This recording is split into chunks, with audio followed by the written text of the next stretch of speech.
Mafia peradilan itu masih ada dan itu masih jadi PR di peradilan kita gitu. Sempat disinggung sama Panji di Mens Rea tuh. Dia bilangnya kejaksaan, padahal sebenarnya bukan kejaksaan, orang Mahkamah Agung gitu. MK itu dia posisinya harus sebagai, kita bilangnya dulu negatif legislator. Jadi dia cuma bilang undang-undang ini bertentangan dengan pasal di Undang-Undang Dasar. I see. Dan tidak memiliki kekuatan hukum mengikat. Udah, dia cuma bilang gitu doang. Nah, belakangan sekarang MK itu seakan-akan jadi positif legislator. Dia menambahkan norma. Putusan ini bertentangan dengan undang-undang sepanjang dimaknai bla bla bla bla. Ditambahin tuh syaratnya sama dia. Jadi kan nambah norma nih gitu kan. Jadi dia kayak menambahkan pasal baru nih di undang-undang itu kan. Dan MK cedera sekarang itu jadi laboratorium anak-anak fakultas hukum. Astaga. Pak Ali merupakan seseorang yang sudah malang melintang ya di dunia hukum ya. Beliau pernah menjadi seorang jurnalis, juga pernah menjadi staf ahli hukum ya di DPR RI. Pemilu itu bagusnya nggak usah dipilih rakyat, tapi dipilih oleh DPR gitu ya. Kalau ada isu kayak gini, ini bisa terjadi tiap tahun nggak ya? Nah, kalau ini memang akan berulang terus karena lebih gampang mengubah undang-undang kan dibanding mengubah undang-undang dasar. Betul. Kecuali kalau misalnya kepala daerahnya ditunjuk oleh presiden, misalnya diatur nih mau bikin undang-undang. Ya itu enggak lah, nggak itu demokratis. udah jelas nggak demokratis kan. Tapi kalau lewat DPRD kan itu dianggap sebagai demokratis juga ada pemilihan. Sejak pemilu kadang-kadang DPR juga kadang-kadang agak nakal juga gitu. Ketika ada putusan MK kayak gitu, dia revisi lagi tuh undang-undang pemilu. Dibikin lagi thresholdnya. Digugat lagi ke MK, dibikin lagi. Padahal di MK-nya udah... MK udah bilang, iya, maksudnya udah nggak bisa nih gitu. DPR mau bikin undang-undang yang cari celah supaya bisa gitu. Itu kalau diterusin jadi tuh, Kaisang bisa maju tuh jadi gubernur.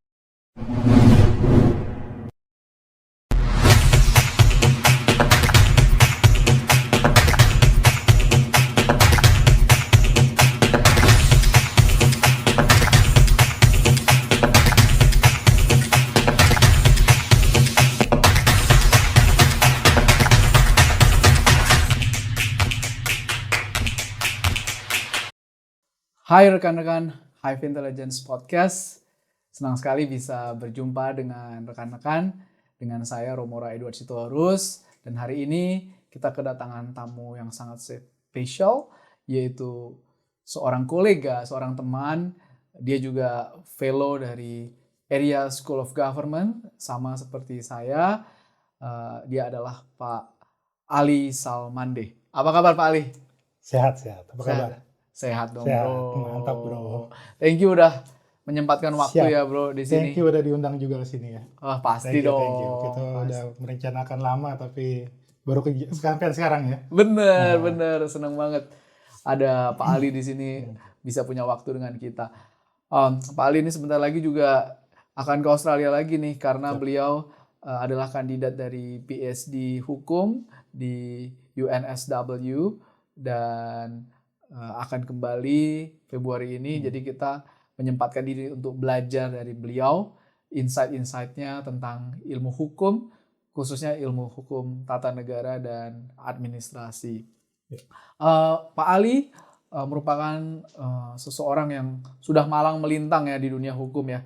Beliau pernah menjadi seorang jurnalis, juga pernah menjadi staf ahli hukum ya di DPR RI dan juga menjadi akademisi, mengajar hukum di universitas. Saat ini Pak Ali fokus pada riset mengenai A3 yaitu ASEAN Trades in Goods Agreement dan juga ASEAN Law. Sebelumnya Pak Ali mendalami topik-topik terkait IULO juga pernah ya Pak ya, dan juga ilmu tata negara dan juga administrasi hukum ya. Sebelum kita ngobrol bro tentang topik hukum, ini pengen tahu tentang Pak Ali. Pak Ali ini udah pernah sekolah di Belanda, kemudian di Amerika, sekarang di Australia. Ini tempatnya berbeda-beda dan jauh-jauh nih. Bagaimana kesan-kesannya di tempat-tempat tersebut? Ada yang beda nggak? Misalkan belajar hukum di Belanda itu mirip kan dengan Indonesia, mungkin common law gitu ya kalau atau continental law ya. Kemudian di Amerika mungkin common law, di Australia seperti apa? Bisa cerita nggak Pak? Ya, thank you bro. Ini bro aja. Bro, nggak nggak apa-apa, ya. kita ya. kan santai. Iya, jadi ya memang saya udah belajar ya banyak di Indonesia, terus sempat di Amerika juga, walaupun ketika di Amerika itu saya ngambilnya journalism. Tapi saya sempat ngambil mata kuliah Introduction to American Law juga. Terus S2 di Belanda, ngambil EU Law ya. Terus selanjutnya di Australia. Jadi sebenarnya kalau kita bicara soal sistem hukum di dunia ini sebenarnya ada dua secara garis besar, yaitu sistem hukum yang menganut Eropa kontinental, kita bilangnya civil law gitu ya, atau Anglo-Saxon atau common law. Nah, Anglo-Saxon itu atau common law itu negara-negara Anglo kayak seperti Inggris, Amerika, dan turunan-turunannya lah, persemakmurannya sampai Malaysia juga ya, Commonwealth gitu ya, sampai India, Australia gitu deh ya. Dan kalau yang negara-negara Eropa kontinental itu yang bekas jajahan Prancis, Belanda, Jerman, itu yang Eropa kontinental ya gitu. Nah, bedanya apa sih di dua sistem ini? Yang paling signifikan sebenarnya ketika dia memperlakukan putusan pengadilan gitu. Jadi kalau misalnya di negara-negara Anglo-Saxon itu putusan pengadilan itu punya kekuatan mengikat untuk diikuti oleh hakim-hakim berikutnya. Gitu. Ada presiden gitu. Ada presiden gitu. Dan kecenderungannya di negara common law itu mereka ini latar belakangnya dulu ya. Kecenderungannya di negara common law mereka nggak bikin banyak undang-undang. Karena ada prinsip judge made law. Jadi ketika ada masalah nanti hakim yang akan membuat putusan, membuat peraturan gitu ya, apa hukum melalui putusan itu tadi dengan berbekal ada misalnya penafsiran terhadap satu undang-undang tertentu gitu ya. Jadi nggak rigid. Nah kalau di negara Eropa kontinental itu dia lebih ke hakim itu sebagai corong undang-undang. Jadi dia akan menafsirkan undang-undang secara utuh gitu. Dia memang bisa mengikuti putusan peradilan sebelumnya, kayak putusan hakim sebelumnya dalam kasus yang mirip misalnya. Betul. Tapi kadang-kadang dianggap tidak mengikat gitu ya. Makanya jadi dianggap hakim punya independensi gitu. Makanya kadang-kadang sering ditemukan perkaranya sama, mirip tapi putusannya beda gitu. I see. Disparitas gitu. Tapi sekarang memang sebenarnya ini saya disclaimer juga. Sekarang perbedaan itu udah mulai sedikit. Ya sedikit. Sudah mulai karena udah saling berinteraksi ya. Kayak saya di Belanda gitu ya. Saya Belanda itu kan kita mengikuti Belanda gitu ya.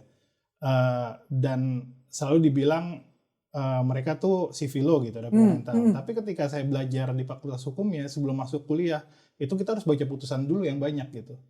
Gitu. Nah, di Indonesia sekarang juga mulai kayak gitu. Karena kita udah mulai blur ya, maksudnya nggak saklek lagi seperti yang dulu gitu misalnya. Kayak Belanda dulu ya. Kayak zaman saya awal kuliah dulu termasuk di Indonesia ya. Baca putusan pengadilan itu jarang gitu ya. Kita hanya cuma menafsirkan undang-undang pasal aja gitu. Misalnya kalau pencurian nih barang siapa, melawan hukum, pembunuhan ya, menghilangkan nyawa orang lain gitu. Itu unsurnya kita kaji. Tapi kalau common law itu dia bagaimana itu di kasus yang itu hakimnya gimana memutuskan kayak gitu. Jadi lebih ke situ, dan sekarang udah mulai blur itu. Jadi di Fakultas Hukum Indonesia sekarang juga sudah mulai banyak dosen yang mengajarkan membaca putusan pengadilan gitu untuk dielaborasi biar kita tahu nih pasal ini gimana sih ketika diterapkan dalam praktek gitu, diimplementasinya oleh pengadilan seperti apa gitu. Wah, menarik banget gitu. Pak Ali. Tadi bicara common law kelihatannya memang kalau di common law itu jadinya karena harus baca keputusan judge sebelumnya, jadi lebih banyak baca dong ya. Jadi arsipnya itu kalau zaman dulu berarti berbox-box itu harus dibaca semua dong, Pak. Iya, benar. Atau yang terakhir doang? Banyak putusan yang lama-lama juga kadang-kadang mereka masih merefer gitu ya. Bahkan bukan hanya di satu negara. Kalau kan Commonwealth, satu negara bisa mengutip putusan dari negara yang lain, dari putusannya Inggris misalnya. Putusan Malaysia, saya baru baca satu putusan di Malaysia gitu ya. Dia masih mengutip Lord siapa gitu ya di pengadilan Inggris gitu ya. Wow. Di putusannya dia gitu ya. Ya which is kalau di Indonesia itu mungkin jarang ya. Kita mungkin masih ada mengutip putusan Belanda zaman dulu gitu ya. Karena mungkin kan ada singgungan dulu ya. Tapi sekarang ya itu tadi karena sistemnya mereka itu memang judge-made law gitu ya. Jadi dia menghargai ketika putusan itu sudah dibuat sebagai hukum gitu ya. Dan kalau di Indonesia ya sempat ada perbedaan gitu. Makanya dulu sering dibilang kan kalau di Fakultas Hukum udahlah kita belajar undang-undang aja karena hakim itu corong undang-undang dibilang sama yang profesor-profesor dulu gitu yang sepuh gitu misalnya. Sekarang udah dengan globalisasi orang udah saling bertukar informasi dan sebagainya gitu ya. Ada akulturasi sistem kalau menurut saya gitu ya. Jadi akhirnya ya semuanya akhirnya bisa menggunakan prinsip atau penerapan yang mirip juga gitu akhirnya. Menarik sekali, Pak. Ini ingin diskusi atau konfirmasi satu lagi soal common law. Dimana kalau nonton Ali McBeal atau film-film lawyer itu, yang nentuin tuh juri. Jadi jurinya ngobrol dulu. Kalau nggak salah suara terbanyak dari juri itu yang nentukan. Jadi fungsi hakim itu lebih kayak mungkin lebih kayak menuntun jalannya persidangan. Ini benar atau ada kalau di film ada diubah dikit? Iya, benar memang gitu. Tapi memang saya nggak terlalu nggak terlalu ingat gitu ya aturannya gitu. Tapi memang seperti itu gitu prosesnya. Tapi nggak semua perkara. Ada juga memang perkara yang melibatkan juri gitu ya. Perkara tertentu ada yang melibatkan misalnya hakim memang memutus juga gitu ya. Betul. Gitu. Jadi kalau di misalnya kayak di Supreme Court-nya mereka nggak ada tuh juri kan. Kalau ada di Mahkamah Agungnya Mahkamah Agungnya US Amerika gitu ya.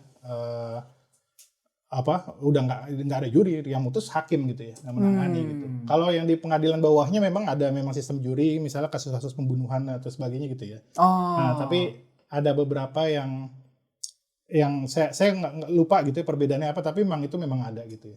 Menarik sekali, Pak. Oke.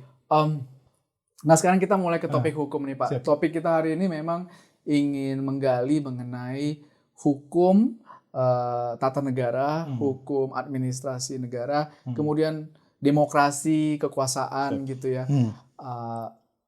Kita ingin mendapatkan masukan karena banyak sekali masyarakat sekarang yang punya distrust terhadap hukum. Karena nggak ngerti hukum, dianggap kok keputusannya seperti ini. Kedengarannya kayaknya kalau membunuh putusannya kok cuman 2 tahun misalkan.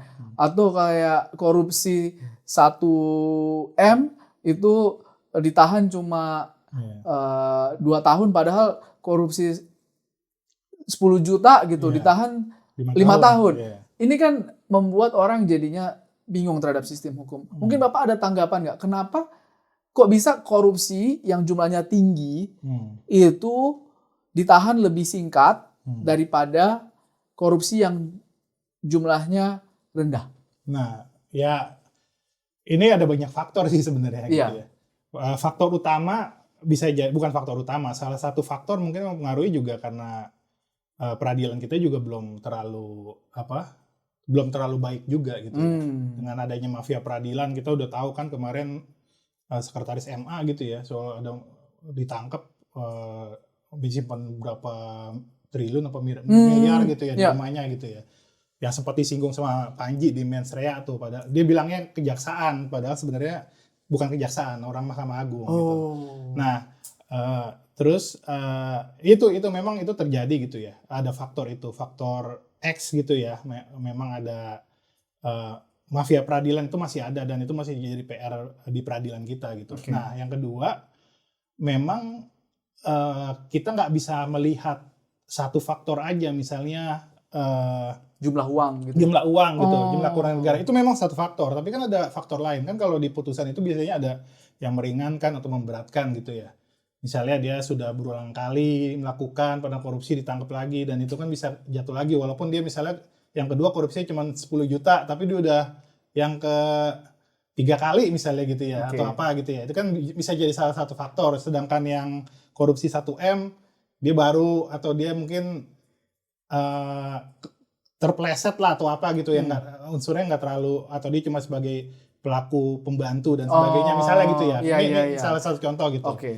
Nah itu bisa banyak faktor. Ada juga faktor meringankan, misalnya ini yang lucu nih pengadilan kita kalau berkelakuan baik itu juga faktor meringankan di peradilan gitu. Emang kalau udah di peradilan emang mau gimana lagi kalau nggak berkelakuan baik ya kan? Iya. Gitu ya. Nah itu salah satu. Tapi ada faktor lain misalnya dia punya anak dan sebagainya. Itu di rumah. bisa ya Pak? Itu bisa juga sebagai ya di pertimbangan hakim gitu. Tapi Jadi itu ada dari unsur civil meringankan. dari civil law itu emang dari Belanda. Memang ada kayak perlakuan baik, Memang iya. punya keluarga itu bisa meringankan. Berkelakuan baik atau ya ada intinya ada unsur yang memberatkan dan unsur meringankan gitu. Tapi ya memang itu nggak jadi patokan utama ya. Patokan itu tadi misalnya ke unsurnya tadi gitu ya. Misalnya kalau korupsi itu kan ada 3 unsur sebenarnya. Oke. Ini mau Boleh dijelasin dong. boleh ya. Boleh. Kalau korupsi ada 3 unsur di kita itu. Pertama itu perbuatan melawan hukum. Yang kedua itu merugikan keuangan negara, dan yang ketiga itu memperkaya diri sendiri atau orang lain. Jadi ada sering kan kita ngomong kasus, wah dia sebenarnya nggak dapat duit apa-apa tuh dari sana gitu, dari tindakannya dia, kok dia bisa dikenain?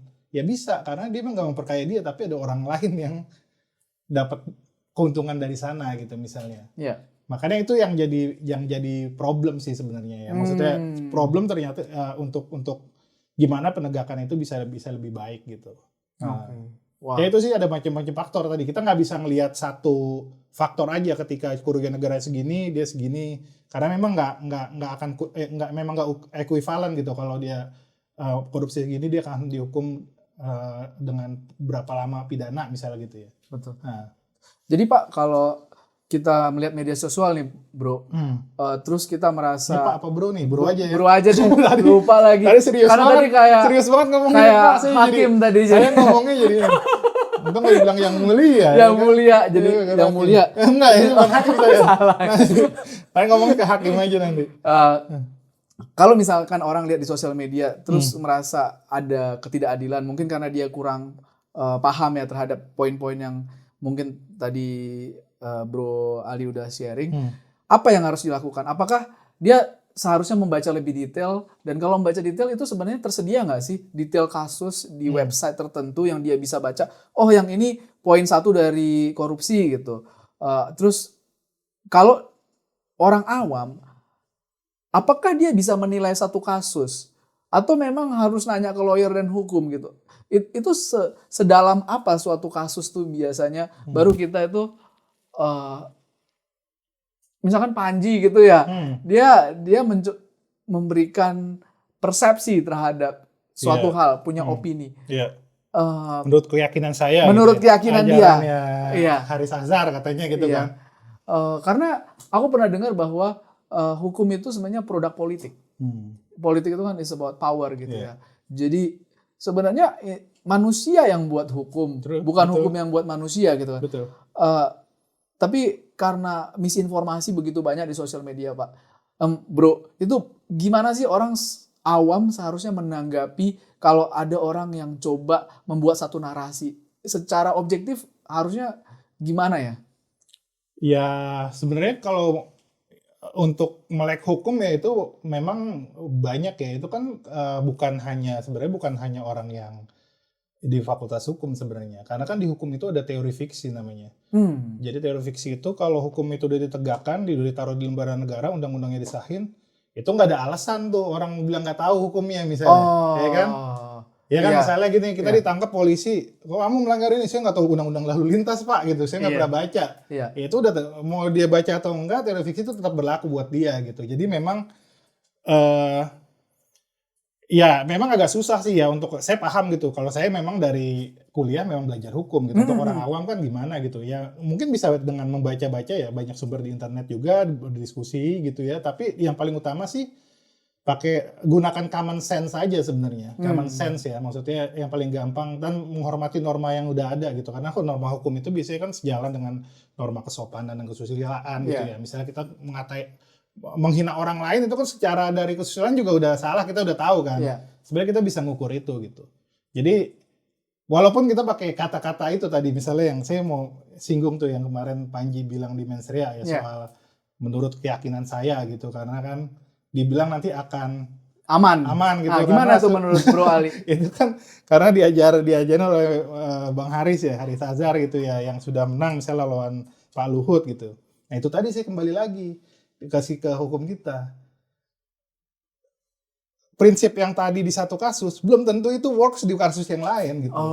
Kalau hakimnya punya pendapat lain, kan dia bilang satu kasus doang, dan itu baru putusan di tingkat pertama kan, putusan pengadilan negeri. Haris Azhar itu dikatakan misalnya menang dengan melawan Luhut dengan menyebut menurut keyakinan saya. Apa itu nanti bisa berlaku di yang lain? Belum tentu juga gitu.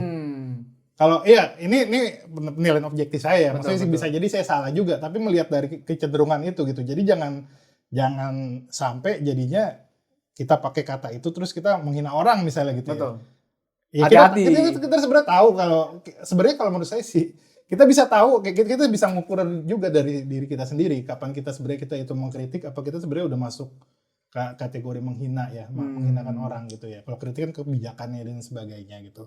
Ini saya no offense sama ini ya, Mas Panji. Saya cuma mau coba ngasih perspektif dari saya gitu. Jangan nanti semuanya akan digunakan tuh sama semua orang gitu. Menurut keyakinan saya terus dia bisa bebas. Dia menghina orang lain gitu misalnya gitu ya. Dengan satu kasus gitu yang memang itu kasus cuma satu kasus gitu. Kan tadi saya bilang kan pengadilan kita tuh nggak terlalu terikat banget sama presiden kayak di Common Law misalnya gitu ya. Betul. Hakimnya kok punya independensi sendiri nih, kalau menurut gue ini tetap salah misalnya gitu kan. Ya mau gimana gitu kan intinya gitu. Intinya gitu kalau menurut saya. Jadi melihatnya itu ya tadi kembali lagi bagaimana supaya bisa melek hukum ya banyak-banyak baca sih sebenarnya salah satunya gitu. Dan yang kalau memang agak susah untuk baca undang-undang dan sebagainya atau ke website hukum ya gitu ya. Kan ada kayak hukum online dan sebagainya. Ya pakai common sense aja sebenarnya gitu ya tindakan kita kira-kira. Tapi kalau yang udah memang ribet ya memang urusannya memang akhirnya sama pengacara. Misalnya kita bikin perjanjian yang nilainya tinggi dan sebagainya gitu ya. Itu kan ada detail-detail yang nggak bisa, yang perlu ditangani oleh ahlinya gitu ya. Pengacara ya. Atau kalau ya bikin kontrak rumah biasa sih kita bisa bikin template-nya gitu. Tapi kan kalau udah melibatkan transaksi yang perusahaan misalnya gitu ya. Nah itu makanya butuh di sana gitu. Jadi kita bisa mengukur sih sebenarnya ya. Walaupun saya juga ada beberapa kolega yang saya kenal, dia bukan orang hukum tapi dia bisa baca perjanjian dengan baik, dia bisa negosiasi perjanjian dengan baik gitu ya. Itu juga nggak masalah gitu. Masing-masing orang beda sih intinya pemahaman ininya ya. Menarik banget Pak Ali. Aku jadi banyak pertanyaan baru nih. Salah satunya misalkan ada orang terlibat dalam kasus hukum, terus dia merasa mendapatkan ketidakadilan. Kalau di Indonesia, terus dia masuk kasus hukum gitu ya. Kalau di Indonesia itu apakah dia setiap orang yang kena kasus hukum nggak punya uang untuk dapat pengacara, apakah dia diberi pengacara oleh negara? Dan alternatifnya itu apakah dia bisa ke lembaga bantuan hukum ya? Kalau nggak salah kan sekarang ada LBH Mawar Saron gitu ya. Sebenarnya ketika orang kena kasus hukum itu kan banyak sekarang ya. Kasus hukum itu orang saling mensomasi satu sama lain gitu ya. Apa aja alternatifnya, Bro? Iya. Kasus hukum ini maksudnya hukum pidana ya. Kan cabang hukum ini banyak nih sebenarnya kan. Iya. Apa itu bedanya pidana perdata? Nah itu nih perlu sebelum ke situ ya. Nanti ingetin kalau saya lupa siap, begini ya. Siap. Saya ini. Jadi kalau dari cabang ilmu hukum kan ada banyak, ada pidana, perdata, tata negara, administrasi negara, hukum internasional, agraria misalnya gitu ya. Ada banyak lah. Tapi kita yang 5 major aja nih. Yang pidana misalnya. Pidana itu kasus-kasus yang kasus kriminal lah ya. Berkaitan kriminal. Jadi ketika di pengadilan, saya bikin simpel aja ya gitu. Jadi di pengadilan itu pihaknya itu negara melawan warga negara. Warga negaranya itu si pelaku ya, terdakwa melawan jaksa misalnya ya. Itu yang tanda kutip sengketa ya. Di situ adalah negara melawan warga negara. Nah kalau perdata itu yang bersengketa itu warga negara versus warga negara. Ketika hubungan kontrak gitu ya? Iya, kontrak. Pokoknya hubungan bisnis, hubungan antar warga negara aja gitu ya. Nah, misalnya ada hitang piutang dan sebagainya, nggak bayar, itu kan sebenarnya udah hubungannya. Walaupun nanti ada aspek juga tuh kalau hutangnya dibayar dilaporin polisi penipuan misalnya gitu ya. Betul. Ya kan itu ada singgungan jadinya kan. Misalnya gitu. Tapi ketika dia bilang dia punya itikat baik untuk mengembalikan misal dengan nyicil, dia nggak akan dipidana dengan penipuan. Karena dia dianggap nanti polisi bilang ini kan kasus perdata nih. Oh. Jadi kalian selesain aja kalau mau digugat ke pengadilan tapi perkara perdata. Oh. Nah itu perdata ya. Iya. Tadi intinya warga negara versus negara. Kalau hukum tata negara beda lagi. Hukum tata negara itu yang mengatur negara dalam keadaan diam gitu. Kalau kita bilangnya. Ini kalau perdata pidana dekatnya deket ya. Kalau HTN ya, hukum tata negara dan HAN, hukum administrasi negara, ini berdekatan juga. Sama-sama mengatur negara gitu ya. Kalau HTN itu lebih ke hukum tata negara lebih kepada organisasi negara, misalnya aturannya, kewenangannya si Yudikatif, presiden legislatif apa, gitu ya. iya, pengadilan apa itu diatur. Nah, itu kan diam, keadaan diam kan negaranya. Tapi kalau hukum administrasi negara itu negara dalam keadaan bergerak ketika itu operasional. Misalnya ketika PNS mengeluarkan atau menteri mengeluarkan SK dan sebagainya, pengangkatan, itu kan udah mulai bergerak tuh. Oh, Ya, operasional. pejabat udah operasional gitu. Oh. Nah itu makanya ketika misalnya dia melanggar atau apa, menteri memecat pegawainya tanpa alasan yang jelas, bisa digugat ke pengadilan administrasi negara, PT UN, pengadilan tata usaha negara. Oh tuh beda-beda pengadilannya semua ya? Beda. Administrasi negara itu tata usaha negara kalau kita bilangnya, PT UN. Kalau MK kan kalau HTN kan biasanya ke MK kan, itu udah isu yang soal undang-undang, itu kan udah bukan praktikal ini lagi gitu ya, bukan praktikal dari pejabat tata usaha negara lagi, tapi udah anggota DPR dan presiden gitu. Oh, oke. Gitu. Jadi gitu. Terus kalau internasional itu berkaitan dengan perjanjian internasional. Nah itu 5 cabang utama ya. Yang tadi yang balik lagi pertanyaan soal didampingin LBH, ya emang ada kewajiban ya. Seingat saya kalau nggak salah kalau ancaman hukuman 5 tahun ya dia wajib didampingi pengacara ya. Untuk kasus pidana gitu ya. Karena dia punya hak untuk defense dirinya sendiri gitu ya. Ada banyak LBH, ada LBH Jakarta, Mawar Saron, ada banyak lah ya, dan di pengadilan itu ada juga pos bantuan hukum, ada pengacara-pengacara ada juga yang emang akan ditunjuk kalau dia nggak bisa menghadirkan, nggak didampingin LBH, dia akan nunjuk tuh orang dari pos bakum untuk dampingi dia misalnya. Nah, itu wajib disediakan negara gitu ya. Nah, tanpa bayaran sama sekali, for free ya. Ada ya kalau itu tanpa bayaran, tapi kalau ya ada beberapa mekanisme, tapi ya biasanya tanpa bayaran sih. Menarik banget bro. Jadi tadi mengingat di Indonesia itu pakai civil law yang dari Belanda, kan berarti kekuasaan hakim itu tinggi. Penempatan hakim di satu kasus itu kan jadi matters. Hakimnya pinter, hakimnya nggak pinter, hakimnya pengalaman, hakimnya nggak pengalaman. Sebenarnya proses memilih hakim di satu kasus itu, bro pernah dengar gak gimana caranya suatu hakim itu bisa ditaruh di kasus Nadiem Makarim, Tom Lembong. Kenapa hakim yang ini? Kenapa nggak hakim yang itu? Apa karena dia KTP-nya Jakarta Selatan makanya pakai hakim Jakarta Selatan? Ya jadi gini, kalau ini kan kalau ngomongin peradilan ya, di Mahkamah Agung dulu ya, di bawah Mahkamah Agung ya. Yang tata negara ya? Ya, enggak.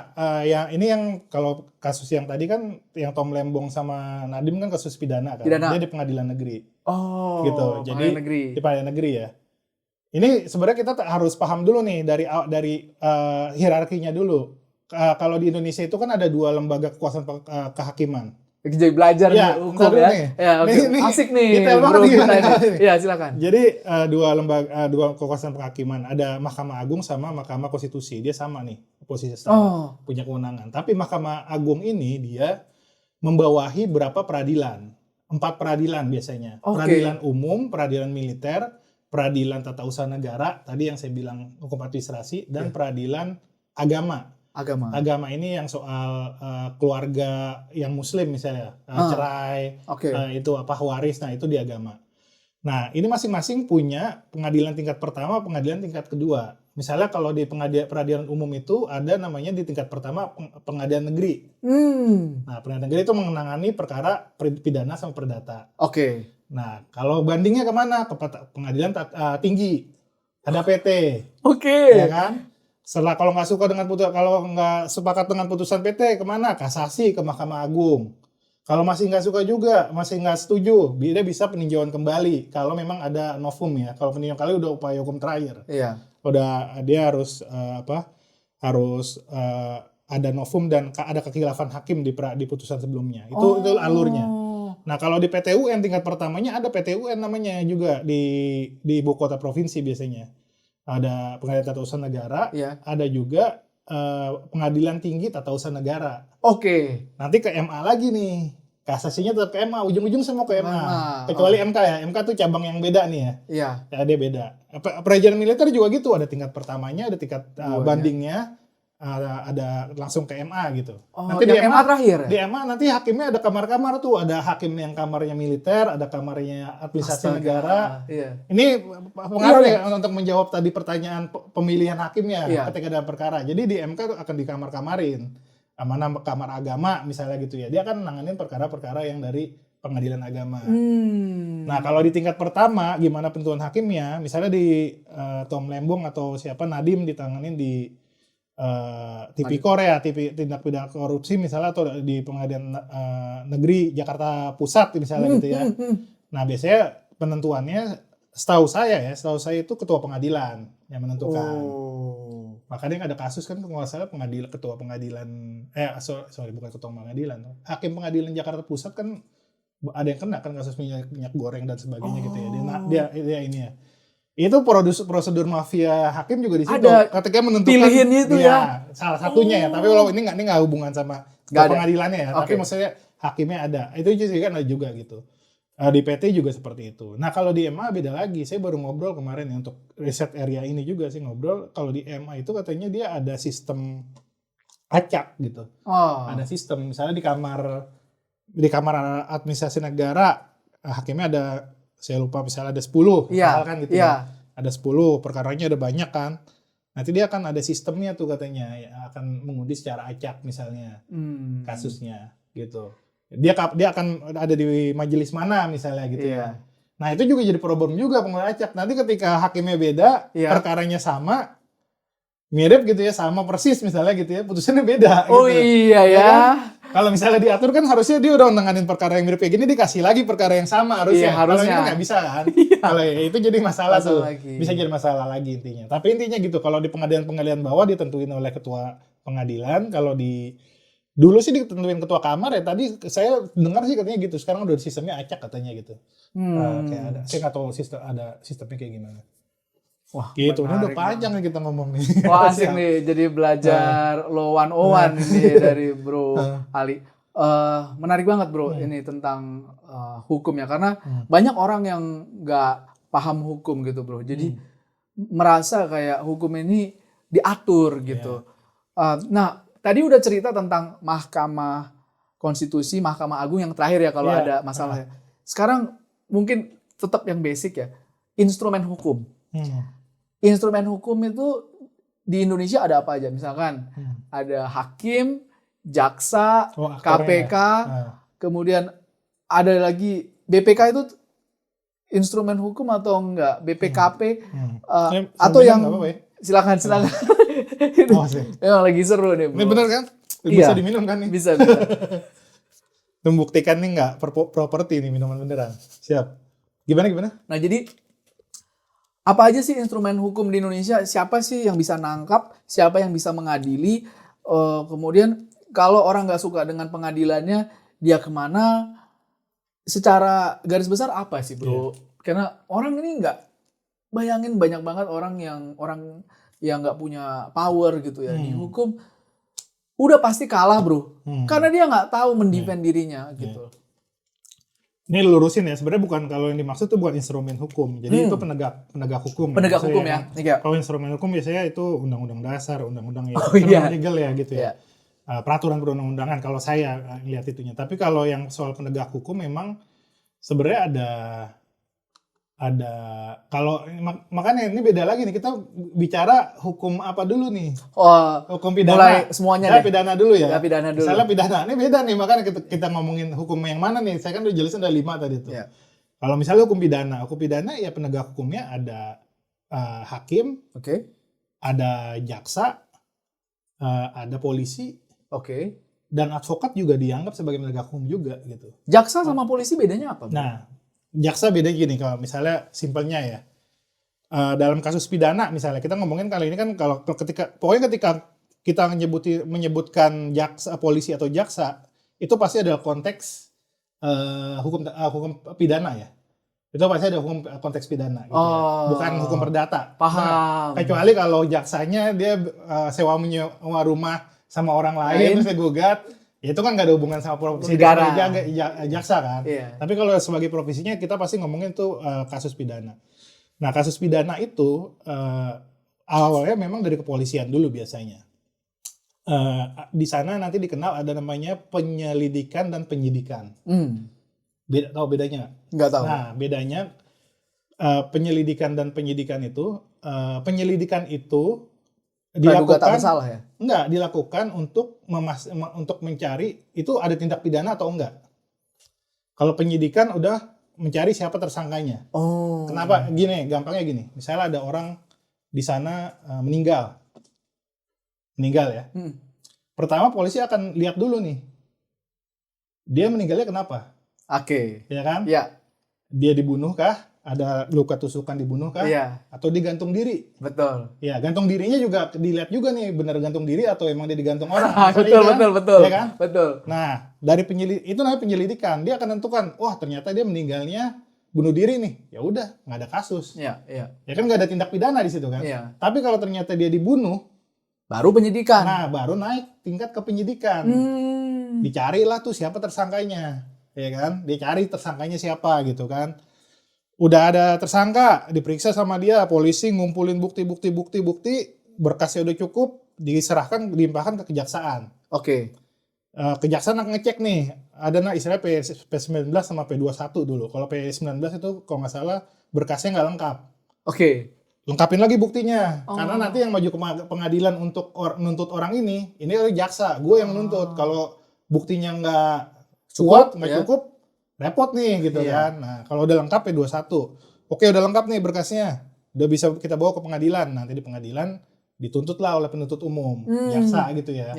Nah, dari berubah tuh status tadi orang itu tadinya tersangka, nanti udah didakwa udah didakwa jadi terdakwa di sana. Oh, di situ. Pengadilannya. Ya. Jadi proses pengadilan ketika Paham nih, jelas udah dakwaan, terdakwa, dia udah jadi terdakwa nih.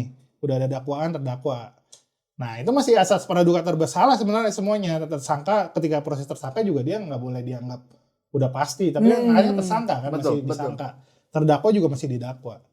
Nah, kalau udah putusan, udah ingkrah dan sebagainya, udah berkekuatan hukum tetap, nah itu baru bisa dibilang dia terpidana gitu statusnya. Terpidana. Iya. Jadi tuh instrumennya tuh itu tadi, penegak hukum itu tadi dari polisi, jaksa, hakim, sama advokat gitu ya. Advokatnya apa ini? Advokat yang mendampingi si tersangka ini tadi. Lawyer ya? Iya, lawyer. Oh. Iya, lawyer yang mendampingi si tersangka tadi. Misalnya dituntutnya dia didakwa melakukan tindak pidana ini nih, terus dituntut di atas 5 tahun. Nah, dia ada lawyernya gitu kan. Dia akan mendefense nih hak-haknya dia gitu. Sebenarnya fungsi lawyer juga kan ada yang bilang kan, lawyer membela yang apa? Maju yang tak gentar, membela yang bayar gitu. Ya kan? Iya kan sering bilang gitu kan, maju tak gentar membela yang bayar gitu. Tapi sebenarnya enggak ya, posisi lawyer itu sebenarnya bukan membuat dia nggak bersalah dari salah nggak bersalah sebenarnya. Oke, tapi untuk menegakkan hak-haknya dia gitu.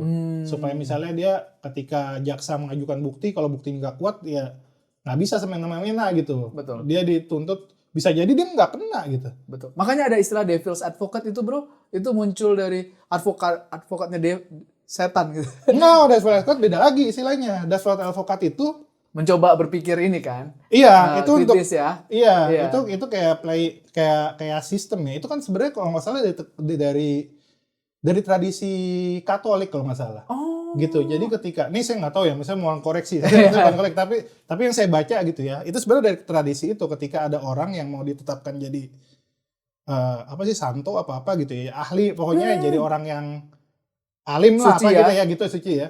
Dia akan ada dia follow istilahnya kayak devil advokatnya untuk men-challenge nih, ini orang bener apa enggak nih, track recordnya dan sebagainya gitu kan. Iya. Itu devil kayak gitu. Jadi sebenarnya devil advokat itu kalau kita nonton filmnya kan kayak itu pengacara setan kan. Betul.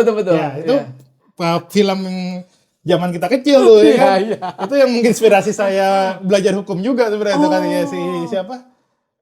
Al Pacino. Michael Douglas bukan? Bukan siapa sih?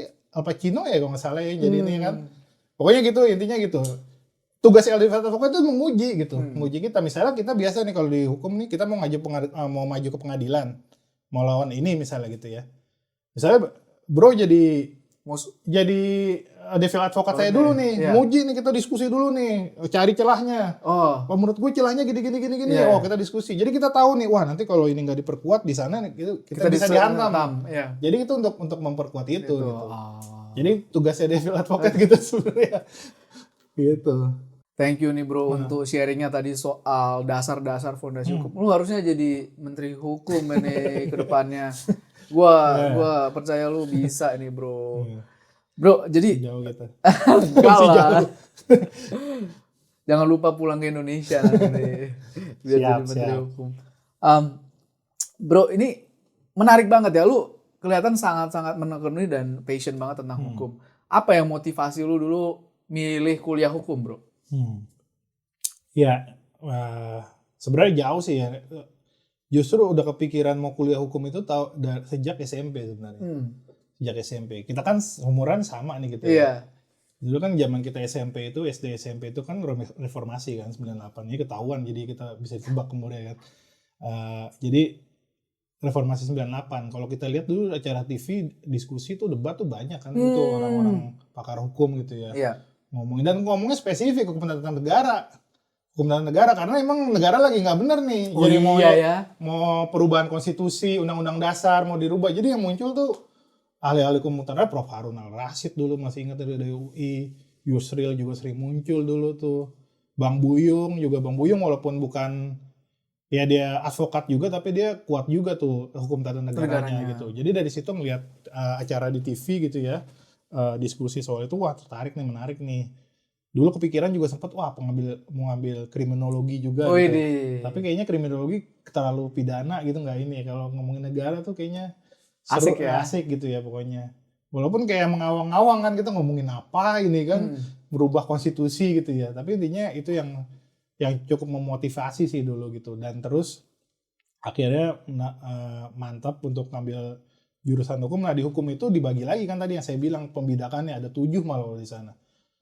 Itu di kampus dulu, lupa apa ya, ada agraria, internasional udah pasti sendiri, tata negara, administrasi negara sendiri, ada praktisi hukum gitu. Pokoknya nggak sesuai dengan bidangnya, tapi ada praktisi hukum. Dan saya ngambil hukum tata negara dan administrasi negara.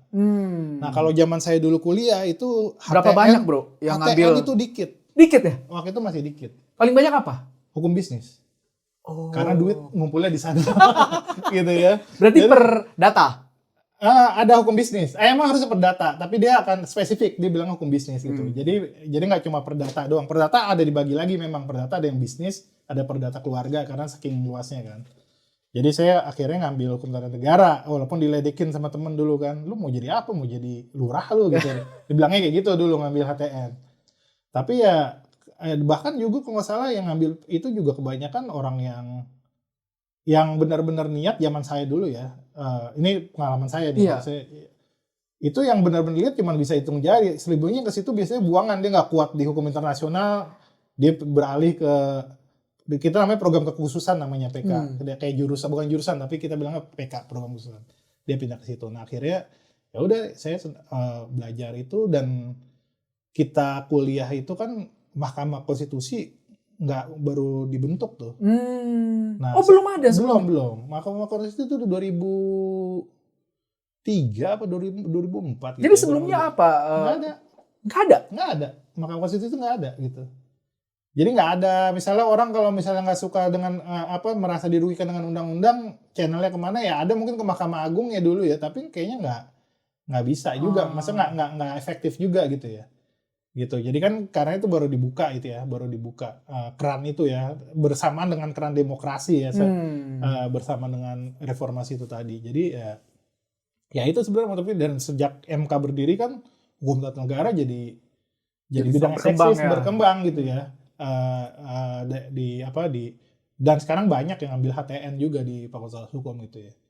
Jadi nggak cuma hanya hukum bisnis gitu. Ya itu sih sebenarnya itu yang motivasi. Wah, ya banyak sih nonton film itu, Devil Advocate juga salah satu yang ini juga. Oh gitu ya. Menarik yang itu juga. Film apa lagi yang mungkin Dulu sih yang inget itu sih ya. Yang Gitu itu ya? Film-film lawyer nggak ya? nancep Beda banget ya? ya. Dulu yang ngikutin sih kayak Suits dulu awal-awal gitu ya. Cuma kayaknya ya itu kan Suits karena cakep atau enggak juga. cakep-cakep ya? Enggak, karena Lawyernya. justru istri saya yang sempat agak sorry. Agak karena dia kan lawyering. Saya juga lawyering sih ya. Oh, istri sama Iya, suami nih lawyer. Iya, Wih, iya. power Iya. couple nih ya. Ya, saya kan lawyering ya. Mungkin dia udah lebih relate dengan film Suits kan kehidupan di law firm gitu ya. Iya. Bukan kasusnya banget kan sebenarnya kan. Betul. Kayak intrik di law firm dan sebagainya gitu. Jadi kalau saya ada sih law firm kecil-kecilan tapi maksudnya saya nggak terlalu relate gitu sama kasus gitu itunya gitu. Jadi ya gitu sih nggak ada spesifik isu film-film hukum gitu ya. Menarik banget bro. Nah ini kita mulai masuk ke hukum tata negara dan administrasi negara secara khusus bro. Tadi menyebut MK. Ini MK ini jadi topik yang sangat-sangat banyak dibicarakan terutama sejak pemilu yang lalu kan. Dimana MK membuat banyak keputusan gitu ya. Termasuk kalau ada orang nggak suka tentang satu hal, sekarang jalurnya bisa mengajukan ke MK, itu betul ya? Iya. Jadi siapapun mahasiswa gitu nggak suka misalkan merasa dirugikan karena kemarin tuh ada yang bilang nggak boleh ngerokok saat nyetir karena dulu dia yang merasa dirugikan ini naik motor, terus ada orang bawa mobil, lempar rokoknya ke luar jendela mobil, kena dia. Jadi dia merasa dirugikan, dia mau ini ke MK untuk membuat larangan bawa motor. Jadi semudah itu. Atau memang harusnya kayak gitu ya. Negara yang punya kedaulatan hukum atau punya kebebasan hukum itu harus semudah itu ya. Kalau itu memang agak ini nih, saya baru dengar tuh kasus yang tadi ya. Itu memang agak problematik sih kalau dibawa ke MK ya. Tapi nanti saya akan jelaskan kenapa problematik. Jadi sebenarnya memang lembaga ke MK itu memang perlu ada. Kita belum ngomongin ininya ya, gimana MK itu di dalam ya. Tapi sebagai institusi itu memang dia perlu ada untuk channel warga negara. Jadi dulu kan sebelum ada MK misalnya gitu ya. Kalau ada tindakan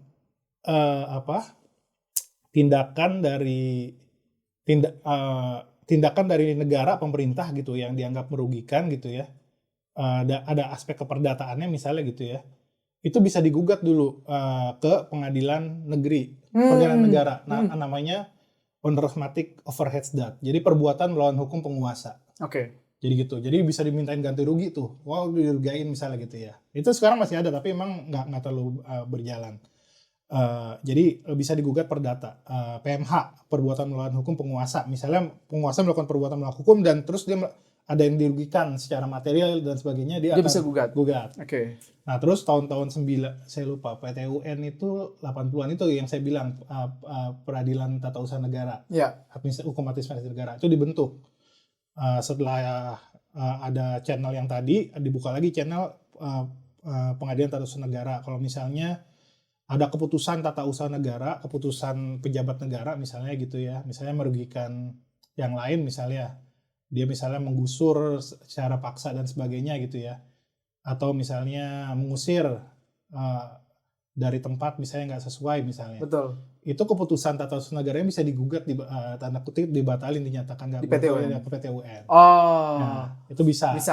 Nah kalau di MK itu dibuka lagi gitu kan tahun 2000-an setelah reformasi dibuka lagi nih channelnya. Jadi ada 4 channel tuh sekarang kan untuk menggugat negara gitu ya. Iya, peraturannya ada.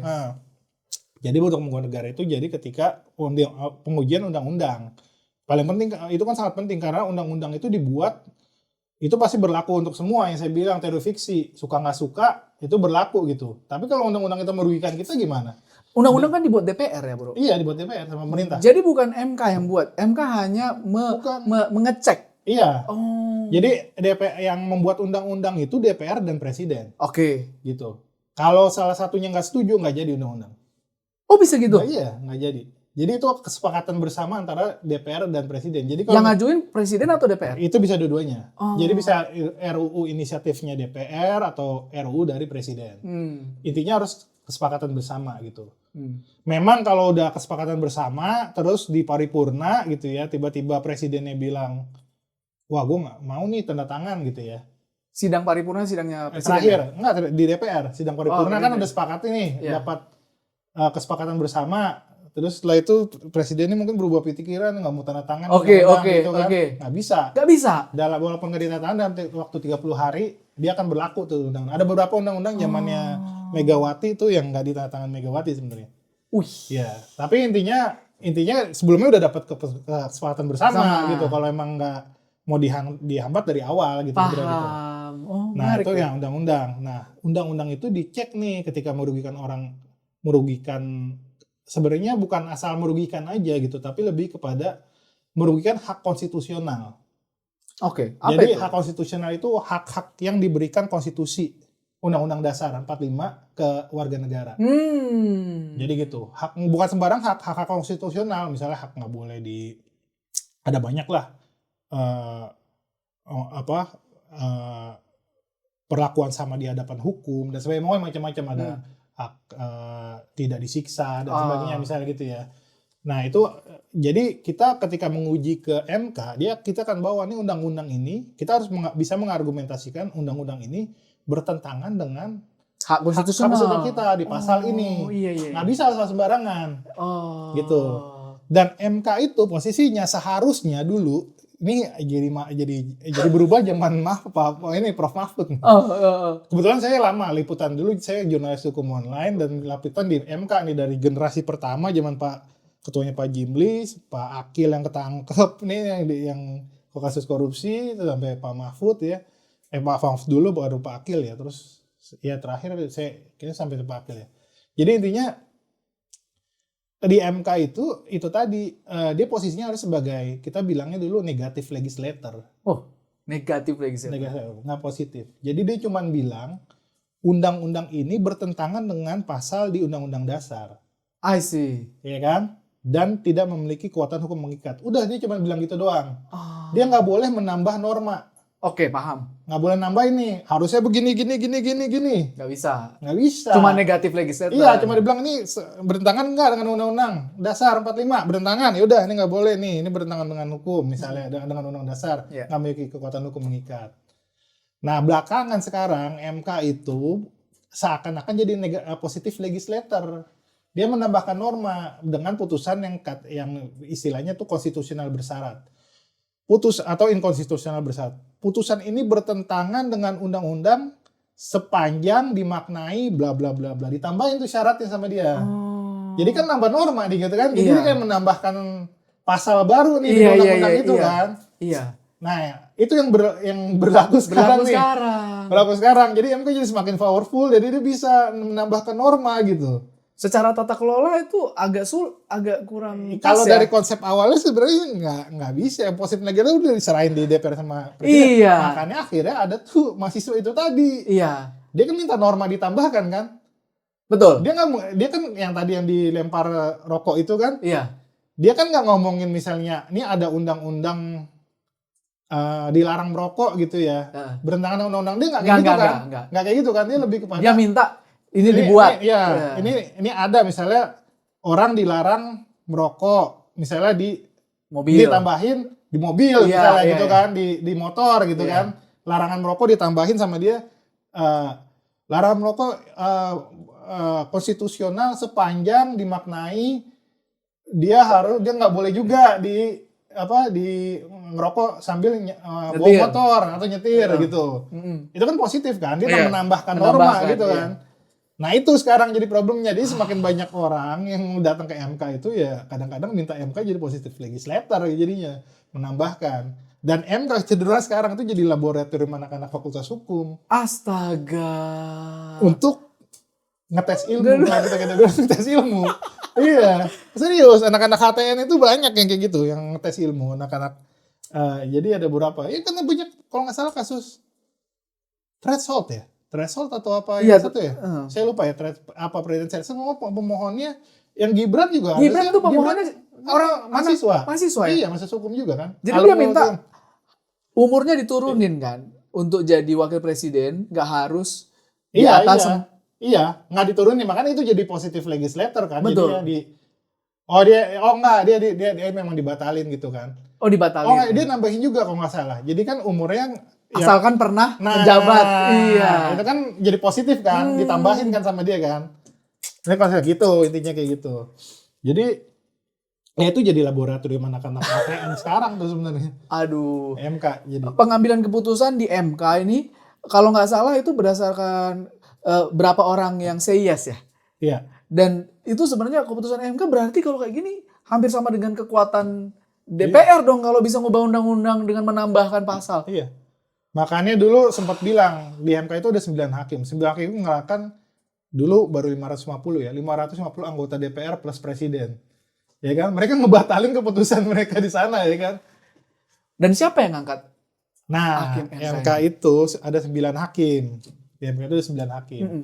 3 itu diangkat presiden, Oke. 7 presiden. 3 dipilih DPR. Betul. Dan 3 dari Mahkamah Agung. Astaga. Kenapa dibikin kayak gitu? Biar mereka saling seimbang sebenarnya gitu. Tapi akhirnya kan setelah generasi pertama lah sebenarnya, generasi pertama kan masih menarik tuh diskusi di MK gitu. Menarik perdebatannya filosofis dan sebagainya. Zaman Pak Jimli. Generasi kedua kan udah masuk tuh anggota-anggota DPR. Di situ kayak Pak Prof Mahfud kan sebelumnya anggota DPR. Akil Mukhtar juga anggota DPR. Betul. Ya kan? Jadi terakhir kan sekarang hakim yang jadi dari anggota DPR Pak Arsul Sani ya. Itu juga. Jadi tadinya hakim profesional, hakim karir. Enggak, tadinya anggota DPR. Oh, anggota DPR iya. Anggota DPR menunjukkan jadi hakim, dia daftar jadi hakim MK gitu maksudnya gitu, dan dipilih oleh DPR gitu misalnya gitu. Nah, itu jadi kayak gitu. Jadi ya karena dianggap kewenangannya besar itu tadi kan ya. Jadi intinya ya ada 9 itu gitu sebenarnya yang bisa untuk sebagai pagarnya lah supaya nggak terlalu condong ke DPR, nggak terlalu condong ke presiden gitu ya. Tapi kan kalau misalkan presidennya dari anggota partai A, itu dia kan pilih 3 hakim partai A. Terus ya, DPR juga didominasi oleh partai A. Ya. Berarti kan dia punya 6 hakim MK di MK. 6 dari 9 dia bisa ngatur semua undang-undang yang ada di negara ini dong. Benar. Ya makanya itu tadi perlunya oposisi juga sih sebenarnya kalau di parlemen itu kan untuk menyeimbangkan itu juga. Dan kadang-kadang sebenarnya nggak letterlock gitu juga karena biasanya walaupun dia koalisi di DPR itu sendiri kadang-kadang saat pemilihan hakim MK juga itu ada tarik-tarikan juga gitu, orangnya siapa yang didukung-dukung dan sebagainya gitu masuk. Jadi mereka ada bertarung juga gitu. Tapi kalau emang udah sekongkol semuanya gitu ya udah selesai negara memang.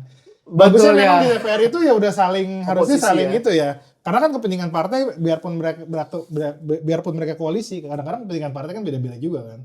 Oh betul. Mereka mau memastikan gitu kan. Biasanya gitu. Iya. Ya yang dia belum tentu akan percaya dengan koalisinya itu akan permanen misalnya gitu kan. Oh iya. Itu berapa tahun sekali diganti itu? Kalau MK itu 5 tahun? Nunggu pensiun enggak. Enggak diganti-ganti sampai pensiun. Jadi kalau dia terpilih umur 40, 65 dong. Dia 25 tahun. 55 ya kalau nggak salah ya. Pak Mahfud kenapa ganti dia? Pak Mahfud udah lewat ya umurnya kalau nggak salah ya. Saya dulu. Nanti kita cek ya. Kita cek ya. Seingat saya. Tapi ada batas umurnya. Kalau zaman Pak Mahfud iya, karena kalau nggak salah pensiun hakim MK diperpanjang tuh setelah itu. 70 kalau nggak salah, sebelumnya berapa gitu. Ngapain? Saya berapa lupa ya, 70 atau berapa, pokoknya diperpanjang gitu pensiunnya. Iya, menarik. Dan sekarang ada praktek juga kalau hakim MK-nya di PAW karena anggota DPR. Nah itu lebih parah lagi. Oh tuh. Bisa? Nah, itu udah kejadian satu, Pak Aswanto. Aswanto tuh kenceng. Hakim dia dipilih DPR kan, profesor dari Unhas. Dia sering bikin putusan. Kalau di MK itu kan kalau hakimnya berani kita bisa lihat tuh. Karena dia ada namanya dissenting opinion.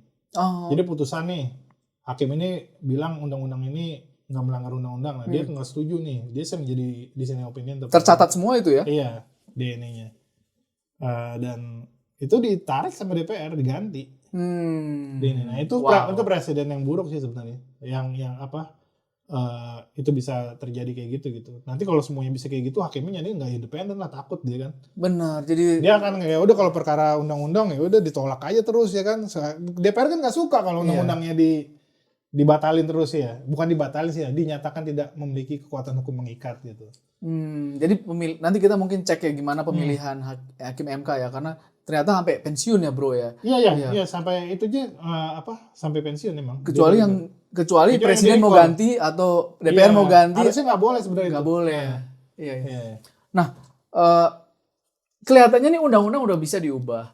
Aku pengen tanya, undang-undang dasar itu bisa diubah nggak? Karena kan sebenarnya undang-undang dasar waktu gue belajar di SMA itu jumlahnya sekian gitu, kayak pasal 33 terus tiba-tiba kok makin gede. Itu perubahannya kalau nggak salah pas reformasi juga deh ada perubahan. Terus lebih dalam lagi karena dirimu tadi bahas soal hak konstitusional, dasar negara kita Pancasila itu bisa dirubah dan gimana caranya kalau mau ngerubahnya? Karena gue bertanya-tanya nih, karena semuanya ini kelihatannya kan lihat loophole ya. Kalau menurut pendapat lu lah, keyakinan lu ini nggak harus dari apa yang kita pelajari gitu ya. Kalau di undang-undang dasar ada mekanismenya tuh untuk ngubah, bisa. Prinsipnya undang-undang dasar itu bisa dirubah. Buktinya ya kan kita udah ngubah undang-undang dasar 4 kali. Zaman reformasi kan. Makanya itu beda kan dulu yang kita pakai zaman SMP sama sekarang. Itu bisa gitu. Nah, ketika perubahan yang terakhir itu ditambahin satu pasal 37 kalau nggak salah terakhir yang bilang ini prosedur perubahan konstitusi kayak gini dan khusus untuk negara kesatuan dan pembukaan kalau nggak salah ya pembukaan saya agak lupa. Ada pasal yang nggak boleh diubah, yang nggak bisa diubah. Ada. Iya itu kita kalau di hukum tata negara itu kita bilang eternal clause, klausul abadi atau unamendable provision, ketentuan yang nggak boleh diamandemen, gitu. Misalnya pembukaan undang-undang dasar itu nggak boleh, kan Pancasila ada di situ kan? Oh iya preambul. Iya preambul. Oh nggak boleh. Pembukaan gitu kan, terus ada yang sistem negara kesatuan. Gua hafal tuh preambul dulu. Iya. Kalau upacara kan baca itu kan. Iya. Jadi sistem itu nggak diubah. Waktu kemarin juga nggak diubah. Waktu ketika proses itu yang nggak diubah, makanya ejaannya juga mungkin, maksudnya dari segi bahasa tuh masih tahun 45 tuh dari segi ininya kan. Nah negara kesatuan juga nggak bisa. Nah, jadi kan dulu ada yang mau federal kan, federasi gitu kan. Itu nggak bisa. Itu nggak bisa diubah. Sebenarnya kalau mau dipaksa bisa juga diubah. Pasal 37-nya diubah dulu. Sama DPR ya? Sama MPR. Sama kalau ini MPR. MPR, DPR. Banyak lagi. Karena ini admin tata negara nih, aduh. Nah beda nih kalau yang gue perasaan dulu tahu MPR DPR itu apa, tapi gue mungkin perlu diingatkan lagi. Ini beda. Kalau dulu MPR itu dibilang kan lembaga tertinggi negara kan, MPR. Sekarang nggak ada lembaga tertinggi negara, semuanya lembaga tinggi negara. Tapi kewenangannya emang beda. Kalau DPR tadi kan bikin undang-undang ya, 3 kan, mengawasi pemerintah, mengawasi budgeting, bikin APBN sama pemerintah, bikin undang-undang sama pemerintah kan, legislasi, membuat undang-undang. Nah kalau MPR tugasnya utamanya itu tadi soal undang-undang revisi amandemen Undang-Undang Dasar 45. Nah MPR itu siapa? MPR itu terdiri dari anggota DPR dan DPD. Dewan Perwakilan Daerah gitu kan. DPD kan ada 4 nih dipilih setiap provinsi kan. Dia ada dia kerjaannya sendiri di DPD, DPR juga kewenangan sendiri, tapi di MPR mereka ngumpul di situ. Gitu. Keanggotaannya iya. Jadi dia akhirnya MPR itu yang mengamandemen Undang-Undang Dasar gitu. Salah satu kewenangannya impeachment juga. Impeachment gitu. juga. Gitu. Nah dasar negara bisa diubah bro. Pancasila bisa nggak? Dasar negara kita bisa lihat dari bukan Pancasila lagi, Trisila di 2050 gitu. Kasila gitu ya. Iya kalau sekarang kalau lihat dari pasalnya kan ada saya bilang tadi, gue bilang tadi kan pasal 37 itu udah bilang nggak bisa kan. Termasuk Pancasila ya? Termasuk iya kan ada di Undang-Undang Dasar kan. Walaupun ada nggak state itu Pancasila gitu maksudnya kan. Tapi disebutkan. Tapi ya bisa aja kalau emang semuanya sepakat misalnya ya di pasal 37-nya itu diubah dulu gitu kan. Larangan itu gitu ya. Ya kan kalau itu dihapusin kebuka semua ya? Kebuka semua kan ini ya kan. Bisa aja gitu. Tapi memang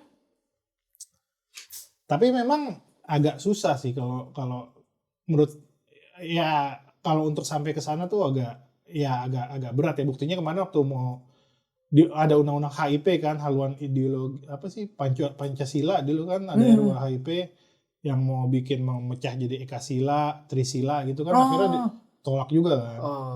Walaupun dia nggak mengubah undang-undang dasar, cuman memeras gitu ya. Karena Oke. Pak Bung Karno kan memeras Pancasila jadi 5. Trisila jadi Ekasila gitu ya. Oh. Kan gitu kan. Tapi kan nggak semuanya setuju kan intinya gitu. Jadi kayaknya agak berat lah. Agak berat ya, Dasar bro. negara tuh kayaknya susah. Wah, ini menarik banget diskusinya, bro. Sekarang mungkin kita bahas tentang beberapa aturan soal pemilu. Karena aku tertarik banget soal pemilu akhir-akhir ini ketika dibilang pemilu itu bagusnya nggak usah dipilih rakyat, tapi dipilih oleh DPR gitu ya. Tapi hari ini kalau nggak salah Pak Dasko bilang pemerintah dan DPR setuju bahwa nggak jadi gitu. Nah, menurut lu kalau ada isu kayak gini, ini bisa terjadi tiap tahun nggak ya? Bahwa tiba-tiba sepakat aja nih, gue pengen ngubah sistem pemilu, itu semudah itu dan itu datangnya dari DPR ya kalau di hukum tata negara ya. Kalau ada beberapa orang dari DPR bilang gue mau ngubah, setiap tahun tuh bisa, atau kalau udah stop kayak gini berarti tahun depan udah nggak bisa lagi. Kalau ngomongin sistem pemilu ada banyak nih, ada sistem pemilihannya atau prosedur pemilihannya gitu, penghitungannya, atau sistem pemilihannya misalnya Sistem gitu pemilihannya, ya. Nah, ini ada beda nih antara pemilihan presiden sama pemilihan kepala daerah. Oke. Gitu. Jadi kalau pemilihan presiden dan anggota DPR itu di Undang-Undang Dasar udah dibilang saklek tuh, udah dibilang harus oleh rakyat. Oh. Jadi kalau ini walaupun undang-undang pemilu mau dibikin gimana pun, misalnya dibikin pemilihan undang pemilu dibuat DPR gitu sama presiden, udahlah pemilihan oleh MPR aja, itu dibawa ke MK bisa dibatalkan, bertentangan sama undang-undang dasar. Udah clear tuh di situ. Iya. Makanya kalau isu yang kemarin yang soal pemilihannya nggak lagi oleh rakyat, itu bukan pemilihan presiden. Apa itu, bro? Tapi pemilihan kepala daerah.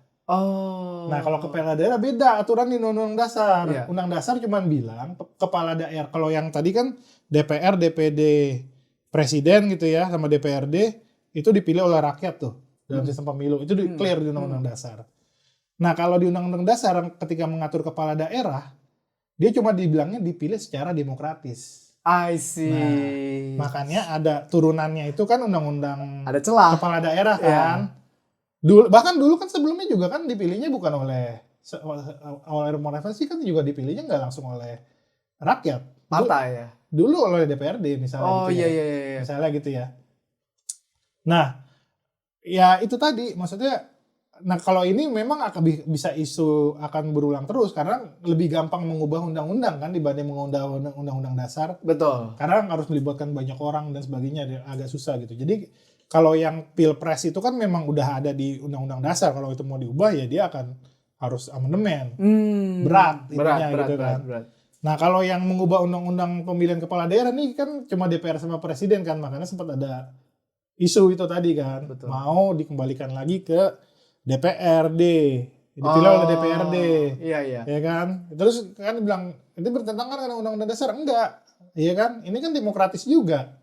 Kecuali kalau misalnya kepala daerahnya ditunjuk oleh presiden, misalnya diatur nih mau dibikin undang-undang. Ya itu enggak lah, itu udah jelas nggak demokratis kan. Tapi kalau lewat DPRD kan itu dianggap sebagai demokratis juga ada pemilihan. Nah itu jadi intinya gitu. Jadi perdebatannya sebenarnya di sana gitu. Secara hukum ya, dua-duanya boleh. Mau dipilih DPRD atau secara konstitusi gitu. Tapi kan kita harus ngeliat aspirasi masyarakat juga kan, kira-kira masyarakat lebih kemana gitu, sukanya kepala daerahnya dipilih langsung apa dipilih DPRD. Gitu. Bro, kita bicara soal demokratis sih. Apa arti kata demokratis ini? Karena kelihatannya dipilih partai politik demokratis, dipilih rakyat demokratis.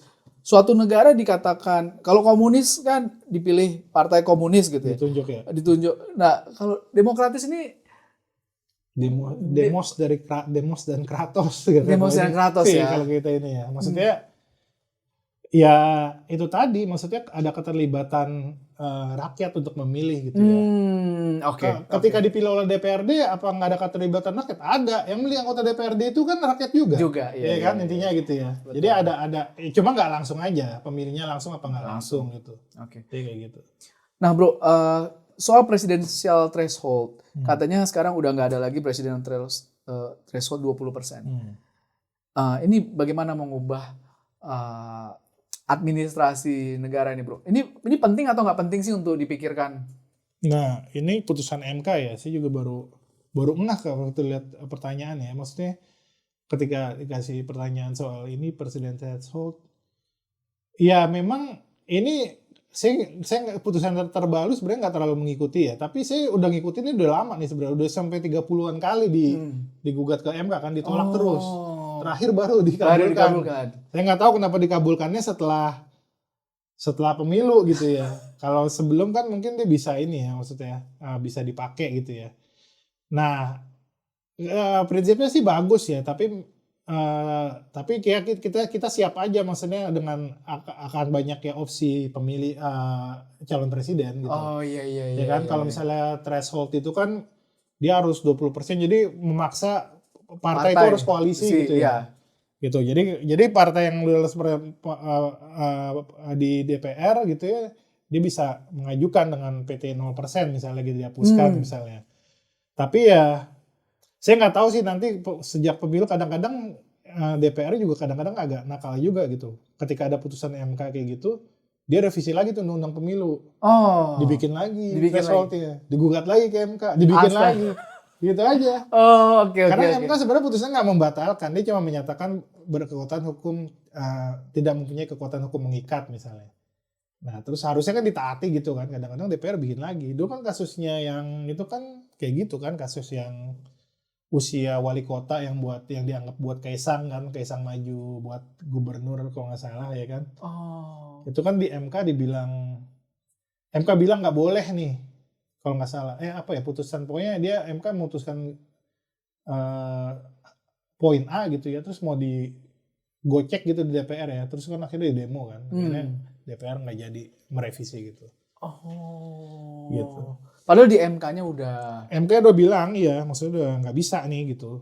Nah DPR mau bikin undang-undang yang cari celah supaya bisa gitu.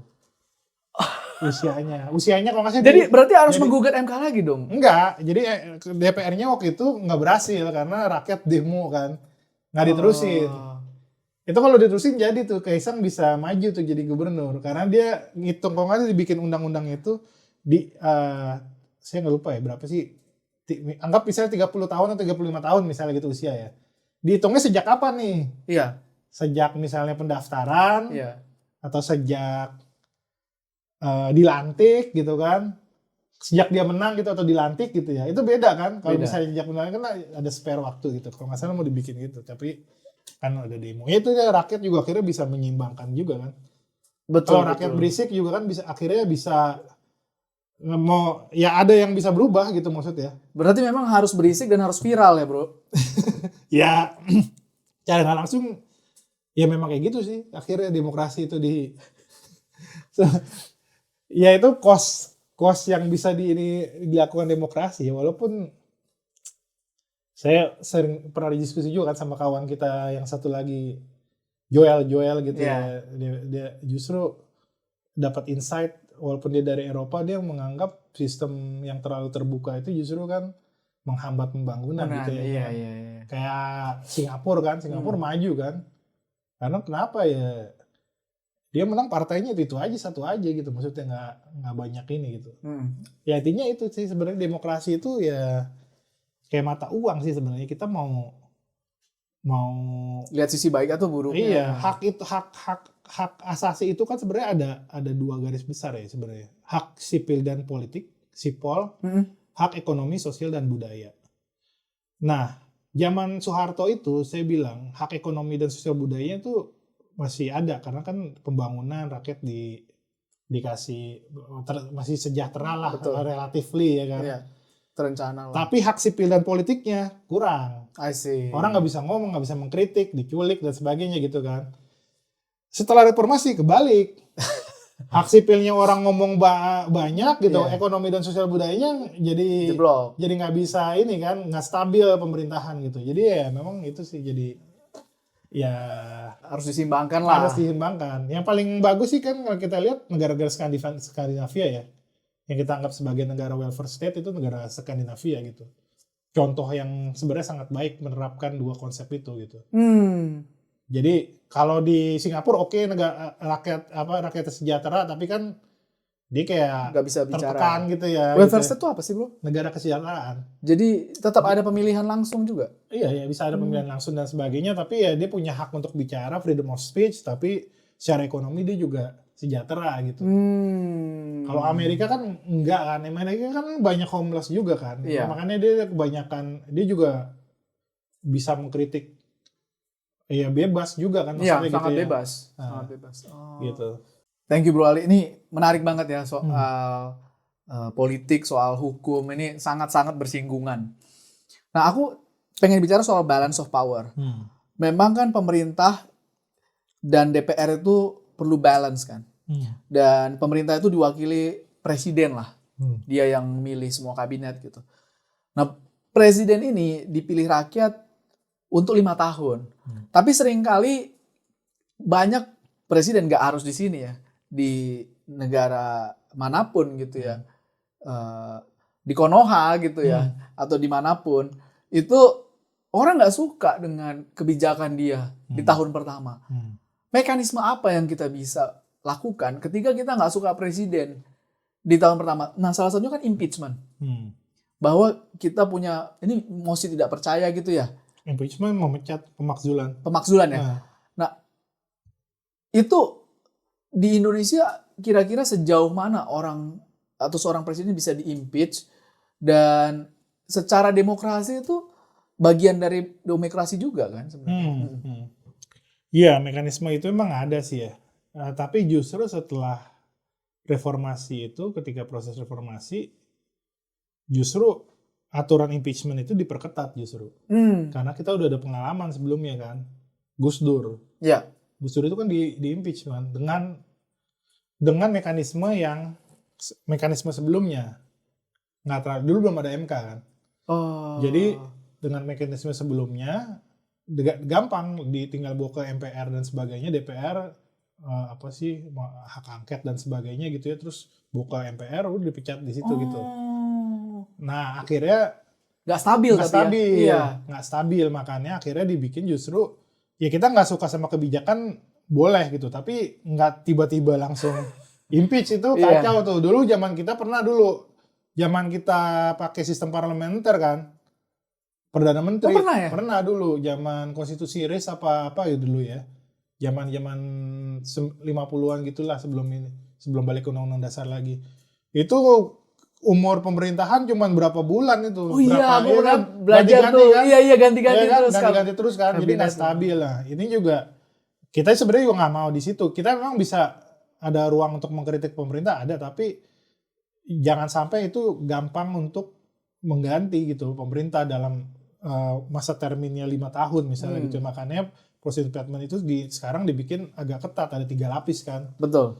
Dari DPR setengah, terus 2/3 itu di DPR ya. Pokoknya dari DPR, saya lupa detailnya di Undang-Undang Dasar, tapi intinya terus ada kejahatan-kejahatan apa yang bisa menyebabkan presiden itu di-impeach. Betul. Terus dibawa ke MK, disidang dulu sama MK secara hukum, dibalikin lagi ke DPR, dibawa lagi ke MPR. Nah, MPR baru proses politik gitu. Dan itu panjang.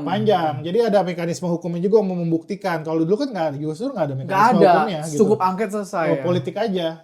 Maksudnya mekanisme politik gitu. Jadi kalau mekanisme politik, ya repot juga. Misalnya tiba-tiba koalisi yang sekarang nih, koalisi Prabowo Gibran pecah berapa gitu kan. Terus oposisinya jadi itu tiba-tiba mau kalau nggak ada mekanisme hukum bisa gitu. Iya. Ya bahayanya di situ gitu sebenarnya.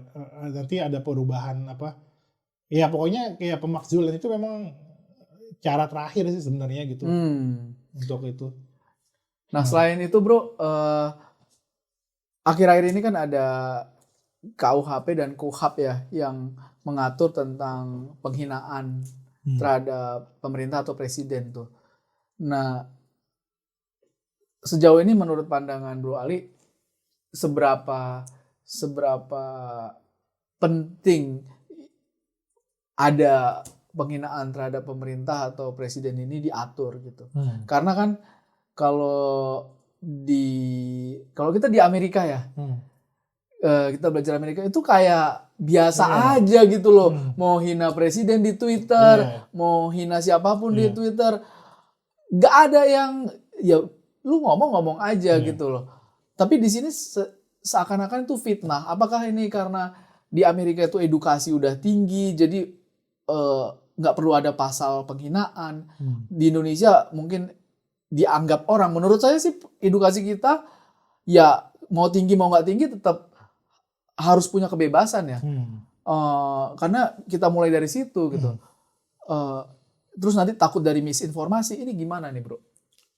Kalau saya ngelihatnya begini sebenarnya, kalau sebenarnya pasal terhadap penghinaan presiden itu ada juga. Nih makanya kita harus bisa bedain nih mana kritik sama menghina gitu ya. Iya kan? Kalau mengkritik boleh lah sebenarnya gitu kan.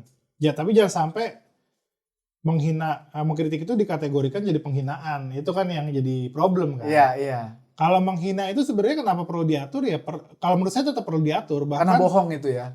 Atau enggak, karena itu kan menyinggung orang lain. Karena gini, kalau aturan itu kan sebenarnya harus hak asasi itu selain dia boleh mengeluarkan pendapatnya, itu jangan sampai merugikan hak asasi orang lain. Oh iya. Ya kan? Iya. Kalau dia misalnya memaki-maki itu kan merugikan dia kan, dan nggak ada ininya gitu. Tanpa misalnya alasan yang jelas misalnya gitu. Iya. Makanya penghinaan itu untuk antara orang dan orang itu tetap perlu Beratur diatur kan. iya. Supaya nggak ini. Karena itu juga bisa. Tapi kan cukup perdata aja, pasti ada lah. Kalau perdata nggak masuk. Perdata gimana mau? Menghina orang dengan orang gitu loh. Iya, nggak ada. Kan nggak ada perjanjian atau apa, nggak ada. Oh iya, harus apapun. ada itu ya. Nggak ada hubungan ininya gitu, nggak ada. Karena repot misalnya gini, kalau kita misalnya, ini kita ngomongin penghinaan dulu sama orang gitu ya. Misalnya nih, secara norma sosial misalnya, kalau itu nggak diatur, nggak jauh-jauh saya lihat ada misalnya klub bola lah di sini, ada Persija sama Persib gitu. Dia maki-maki gitu misalnya, pendukung Persija maki-maki Persib di kandangnya dan sebagainya. Itu kan nanti dia bisa jadi chaos kan, jadi berantem dan sebagainya. Kalau nggak diatur itu sebagai tindakan pidana misalnya gitu kan. Betul. Makanya itu perlunya ada di situ. Nah, kenapa kalau penghinaan presiden itu perlu diatur khusus beda, atau minimal disamakan lah dengan konsep kalau penghinaan antar sama orang itu kan dipidana ya itu. Bisa dipidana, tapi yang melaporkan yang dirugikan. Oh, kalau yang ini? Nah, DPR juga kayak gitu. Sebenarnya KUHP itu mau mengatur seperti itu gitu. Tapi tanpa dilaporkan oleh presiden tetap bisa dihukum. Nggak bisa. Yang saya tahu di KUHP yang baru tuh kayak gitu. Karena sebenarnya penghinaan presiden sebelum ada KUHP ini udah ada juga. Walaupun sempat diuji ke MK gitu ya. Ini kan sebenarnya warisan Belanda kan. KUHP itu kan warisan Belanda. Iya. Ya kan? KUHP kita itu baru nih kita bikin ini, baru kita ganti nih dari KUHP-nya Belanda gitu maksudnya. Iya. Jadi dulu penghinaan itu memang digunakan untuk melindungi Raja Belanda kan sebenarnya, ya kan sebenarnya supaya nggak dilindungi, akhirnya jadi presiden. Nah sekarang adanya itu kalau nggak salah, tahu saya di KUHP yang baru itu. Ketika presiden itu atau pejabat ya, atau presiden wakil presiden itu merasa dihina dan sebagainya, kita berdebat ya, kritik atau menghina misalnya gitu ya. Anggaplah menghina, benar-benar menghina. Kalau bukan dia melaporkan, datang ke polisi, itu nggak boleh. Capek dong presiden datang ke polisi terus bro. Makanya akhirnya kan presidennya ngapain gitu kan, wakil presidennya ya kan. Kalau dia yang merasa nggak sakit hati banget gitu kan, biarin aja. Makanya dulu zaman SBY juga kayak gitu. Putusan MK juga kalau nggak salah, MK pernah mutus itu KUHP soal penghinaan presiden. Makanya kalau nggak salah dulu ada kasus SBY itu dihina. Kalau nggak salah ada satu kasus SBY yang benar-benar melaporkan gitu. Jadi nggak bisa sembarang random orang, wah lu menghina presiden mau dilaporin. Oh iya. Gitu, kan ada gitu kan. Itu jadi panjang tuh. Itu yang nggak bisa gitu. Jadi intinya ya itu tadi. Ya intinya KUHP kita yang baru ya sebenarnya mau kesana gitu, walaupun banyak kritik ya. Memang ada yang mau yang tadi tuh pendekatan yang lebih liberal gitu kan. Lu biarin aja gitu. Kalau saya kalau posisi saya sebenarnya tetap harus diatur juga, karena itu nanti bisa salah gunakan bisa mengganggu tatanan juga gitu. Karena kita kan beda dengan negara-negara sana ya, dengan barat ya. Ada nilai norma kesopanan dan kesusilaan yang berbeda di kita gitu kan. Dan pendukungnya juga beda-beda juga kan, yang bisa marah pendukungnya kalau misalnya nggak bisa diatur di situ gitu. Betul bro. Nah, jadi penghinaan, Hmm. apa yang bisa dikategorikan penghinaan, bro? Dan kritik tadi ya, itu penghinaan dan kritik. Ini agak luas ya. Iya. Tapi penghinaan itu kan, apakah itu tergantung dari orang yang dihina untuk menilai apakah dia dihina atau dikritik? Ini kan kayak Iya. kamu nilai raportnya jelek 50 misalkan. Kalau dia bilang nilai raport kamu 50, itu dihina atau dikritik. Tapi kalau dia bilang nilai raport kamu jelek, itu hina atau kritik? Nah, ini agak susah nih ngatur, karena kan biasanya bahkan di polisi sendiri dia harus menghadirkan ahli bahasa, Wih, ya kan, untuk menentukan. Iya, ketika proses benar-benar Iya. hina apa enggak, Iya, ya kan? iya. Di pengadilan juga kayak gitu. sama ya? Iya, nanti di pengadilan tahap penyidikan gitu ya. Sebelum naik dia kan ngumpulin bukti yang tadi saya bilang kan. Dia bisa menghadirkan ahli bahasa dulu untuk memastikan gitu. Kemarin Panji Mensrea kan ada yang melaporkan dia pakai nge-record Netflix, dia yang dituntut balik karena nggak boleh nge-record. Oh gitu ya. Itu beda lagi kalau Iya, itu. iya. Oke, jadi tadi itu ahli bahasa harus muncul Iya, ya. akhirnya untuk menentukan. Kalau simpelnya kan kalau kritik itu kebijakannya gitu ya. Terus kalau menghina misalnya fisiknya gitu ya. Oh, itu yang Iya. kemarin ya. Kalau itu tadi misalnya enggak kan, misalnya ini rapot kamu 50 gitu ya. Memang itu kan fakta 50 kan, ya. Bilang tolol banget sih kamu gitu. Nah, Itu itu kan udah ya beda lagi kan. Kalau dia ngomong kayak gitu ya. Walaupun mungkin itu fakta juga, tapi itu kan diperdebatkan kan. Iya. Apakah 50 udah masuk kategori bodoh itu tadi gitu ya. Itu kan nanti kan diuji lagi gitu. Oh, benar. Intinya memang masih akan perlu perdebatan juga. Makanya itu butuhnya polisi dan pengadilan kan untuk menguji nanti. Betul. Nggak bisa kita menentukan, oh ini nggak bisa, ini bukan penghinaan ini. Apalagi isu-isu kata-kata yang mungkin kita nggak bisa ditentukan secara saklek, itu biarkan nanti hakim yang memutuskan itu masuk penghinaan apa bukan gitu. Jaksa ya. Jaksa dulu kan, maksudnya ada polisi dulu, nanti jaksa nuntut, nanti hakim yang memutuskan kan. Betul.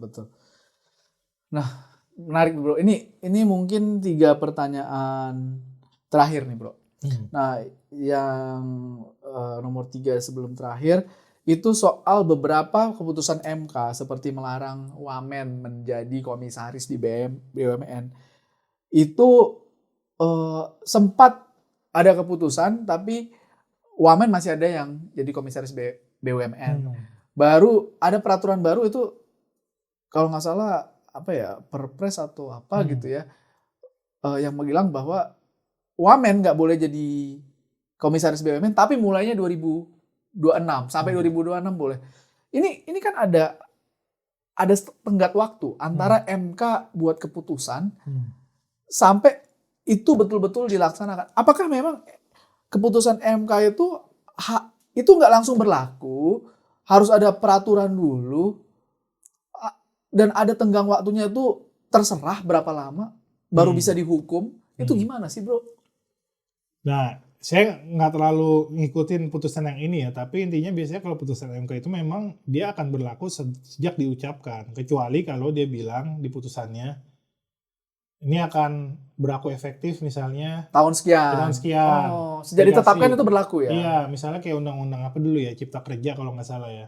Kalau dalam waktu setahun ini nggak diperbaikin, dia akan otomatis tidak berkuasa hukum misalnya gitu ya, kayak gitu. Itu satu hal. Atau misalnya juga ada putusan yang dianggap nggak berlaku surut gitu, misalnya dia kan udah di sini, ya udah untuk kedepannya aja. Ada juga yang kayak gitu. Oh iya. Kalau udah sempat nggak apa-apa. Ya gitu. Jadi itu berlaku untuk selanjutnya gitu kan, ada juga kayak gitu kan. Ada juga itu tadi misalnya dia DPR atau pemerintah bikin undang-undang yang ya saya bilang menggocek putusan MK itu tadi, dia bikin lagi gitu undang-undangnya. Misalnya gitu. Lagi ya? Iya, ya itu sebenarnya nggak efektif sebenarnya kalau kayak gitu kan, nanti dibawa diuji lagi, dibatalin lagi sama MK. Jadi itu kayak gitu. Tapi buying time nggak sih itu bro? Iya bisa juga, akhirnya kan bisa kan? Iya. Iya kan, nanti orang proses lagi untuk bisa mengajukan ke MK lagi gitu ya. Ya intinya kayak gitu ya, ada panjang gitu ya. Kalau yang ini saya kurang ini ya, tapi intinya secara garis besar kayak gitu problem-problem implementasi putusan MK itu jadi proposal disertasi sendiri tuh. Oh, Kalau iya ya. gimana implementasi putusan MK setelah MK mutus gitu ya. Luar biasa ya. Ini kasus yang lain bro, di mana ada keputusan bahwa polisi tidak boleh menjabat di jabatan sipil. Tapi tiba-tiba ada Perpol yang bilang boleh, tapi di beberapa jabatan. Kok bisa? Kan kalau nggak salah ada aturan itu diturunkan dari Undang-Undang Dasar, Undang-Undang, terus ada di Indonesia ini. Perpol jauh banget ya. Gimana sih bro cara mengacu padanya itu nggak perlu ada ya? Kalau jadi bisa ya undang-undang itu bertabrakan. Siapa yang ngatur rambu-rambu undang-undang ini bro?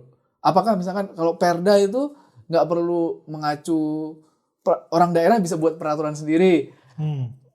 Gimana sih urutan undang-undang bro dari undang-undang, Perpres, PP itu bedanya apa tuh? Permen, Perda, Perpol juga ada lagi. Iya. Kalau hierarki perundang-undangan ini kan paling tinggi kan Undang-Undang Dasar kan. Iya. Setelah itu TAP MPR. Oh, ada itu masih ya? TAP MPR yang lama-lama. Oh, oke. Tapi MPR udah nggak bisa bikin lagi TAP. Tapi TAP itu tetap ada karena ada yang sensitif kan soal misalnya pembubaran PKI kan di situ. Oh. Waktu itu mau dikeluarin dari hierarki. Sempat keluar juga kalau nggak salah ya. Undang-Undang 10 2004 itu sempat keluar. Terus dimasukin lagi karena kalau ini nggak ada nanti pelarangan PKI itu gimana gitu ya. Ini perdebatan lagi soalnya, tapi kita nggak ke situ. Terus ada undang-undang sama perpu. Undang-undang tadi dibikin oleh DPR sama pemerintah. Perpu itu dibikin peraturan pemerintah pengganti undang-undang. Dibikin dalam keadaan darurat oleh presiden. Oh. Ini perpu, setara dengan undang-undang. Tapi nanti DPR bisa aja nih, presiden bisa aja ngeluarin perpu kalau ada keadaan darurat. Tapi nanti satu atau dua kali masa sidang DPR harus rapat. Tapi nih perpu ini mau ditolak atau mau diterima. Kalau diterima jadi undang-undang, kalau ditolak nggak berlaku. Oh, oke. Terus ada lagi PP, peraturan pemerintah dibuat oleh presiden dan pemerintah lah, dibuat pemerintah.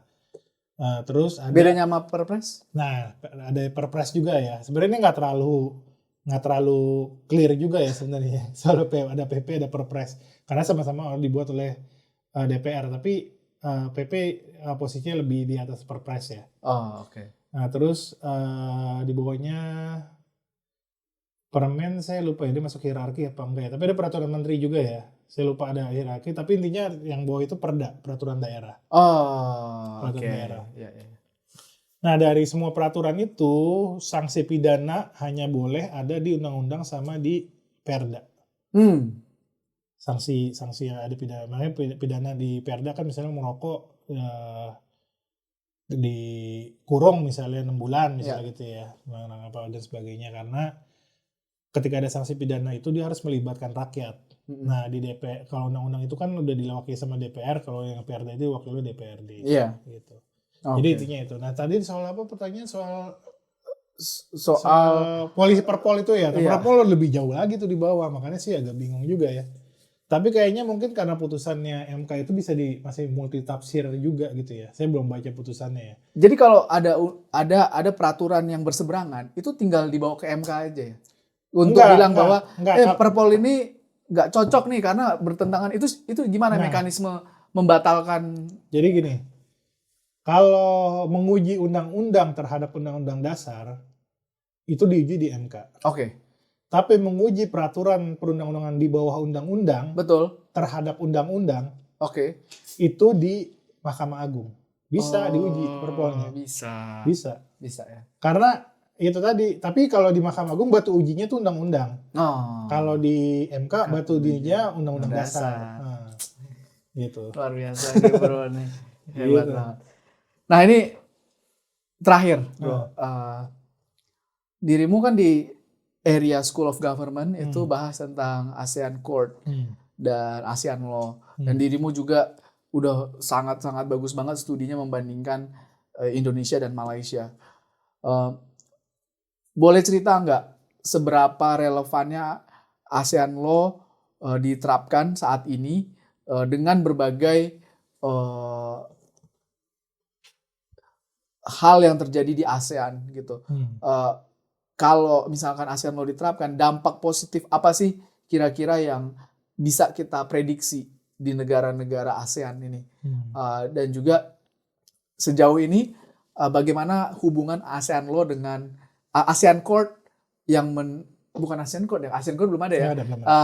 Bagaimana ASEAN Law yang udah ASEAN Law ya bisa bilang atau agreement lah ya, agreement ASEAN seperti R3 gitu ya, ASEAN Trade in Goods Agreement. Trade on Good Agreement diterapkan dalam National Court.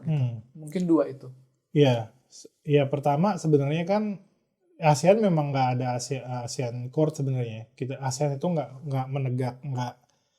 nggak ada dan tidak ada rencana untuk membuat pengadilan ASEAN, mahkamah ASEAN. Kayak di EU kan ada European Court of Justice gitu kan. Kita nggak ada ke sana gitu karena kita ada ASEAN Way, nggak boleh intervensi dan sebagainya.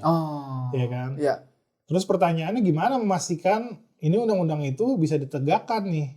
Jangan sampai kita udah bikin ASEAN Trade in Goods Agreement nggak ada yang nerapin. tapi nggak jelas gitu penerapannya. Bisa kan contoh ya ASEAN Trade in Goods Agreement kan untuk mengatur free flow single market ya, free flow of goods ya, peredaran barang di ASEAN regional kan. Ketika misalnya impor dari sama negara ASEAN tuh zero tarif, nggak dikenain tarif biaya cukai misalnya. Nah ternyata dalam prakteknya di Indonesia dia tetap dikenakan tarif oleh bea cukai dengan berbagai macam alasan. Surat yang nggak jelas lah, tanda tangan yang nggak sama dengan ini gitu kan. Ada aja. Nah kalau di Indonesia itu bisa digugat di pengadilan pajak. Nah akhirnya pengadilan pajak mutus nih, dia memenangkan importir. Ini hukum internasional ya ini masuknya? Iya, ini hukum internasional, hukum regional ya maksudnya. Hukum regional ya. Tapi hukum regional yang ditegakkan di pengadilan nasional. Karena kan kita nggak ada pengadilan regionalnya kan. Nah makanya saya bilang salah satu proposalnya ya memang kita memperkuat pengadilan domestik itu tadi. Karena praktek di Indonesia itu udah berjalan ketika importir itu akhirnya menang gitu. Meminta, jadi dia nggak dikenain tarif, tadi dia kenain tarif. Waduh ini nggak bisa nih pakai A3 nih. Karena tanda tangannya nggak jelas. Bisa kok gitu ya. Akhirnya bisa gugat ke pengadilan pajak. Akhirnya dia harus dibayar. Ada kasus misalnya dia harus dibayar 9 miliar misalnya. Lumayan banget kalau bisa free ya. Iya. 9 miliar gitu misalnya. Akhirnya digugat menang bisa pengadilan pajak atau PK ke Mahkamah Agung misalnya. Nah itu yang akhirnya dibutuhkan oleh ASEAN untuk menegakkan komitmennya. A3 itu kan udah tanda tangan ada komitmen negara-negara ASEAN kan. Gimana nih untuk menegakkannya gitu. Nah itu perlu ada lembaga peradilan yang bisa nanganin itu gitu. Intinya. Iya jadi harusnya ada capacity building lah ya untuk national court. Iya, untuk saling memang problemnya national court masing-masing negara ASEAN itu beda level ya gitu. Misalnya kita nggak bisa compare pengadilan Singapura dengan Kamboja misalnya gitu ya. Betul. Ya kan? Atau Indonesia misalnya dianggap nggak ini sama pengadilan Malaysia yang dianggap lebih advance atau gitu ya intinya gitu. Itu kalau masuk dari importer tuh di satu kepabeanan atau kalau misalkan dari Sumatera beda lagi jalur masuknya atau harus lewat satu tempat ya? Ada bisa banyak dia masuknya lewat kepabeanan mana gitu kan, kantor kepabeanan mana. Wah, kalau di daerah-daerah sulit juga ya? Iya, ya bisa juga makanya akhirnya digugat juga gitu. Maksudnya dia nggak bisa misalnya dari Medan misalnya Belawan ya Medan ya. Tapi kan barangnya udah ngendap berapa lama itu di Enggak, sistemnya nggak kayak gitu. Nggak gitu. Jadi dia ketika barangnya itu makanya barangnya itu dikasih kan ke itu. Dikasih dulu. Dikasih ke importirnya udah nih barang tapi bayar tarif nih. Kalau nggak dibayar gimana? Kalau dia mau gugat dulu. Barangnya dia nggak bisa gugat kalau dia belum bayar. Jadi bayar dulu? Dia bayar dulu. Astaga, berat banget dong. Iya. Makanya dia akhirnya kan gugat dulu kan. Dia pokoknya nyelesain ini dulu gitu. Astaga. Hukum acaranya kayak gitu. Iya. Tapi intinya kan dia dapat duit balik lagi kalau dia menang ya kan. Loh, tapi kan duitnya udah ditaruh di bank dapat bunga berapa ya, itu? Kita nggak selama itu kalau nggak selama PNPB itu. gitu. Wah ini menarik banget. Semoga nanti dirimu bisa buat buku ASEAN Law bro. Siap. Aku mau jadi yang pertama beli lah. Siap. Selesain dulu disertasinya biar bisa PhD kayak Bro Romora nih udah ini. Wah pasti paling cepat nih Bro Ali ini. luar biasa. Terima kasih Bro Ali untuk sharing insight-nya.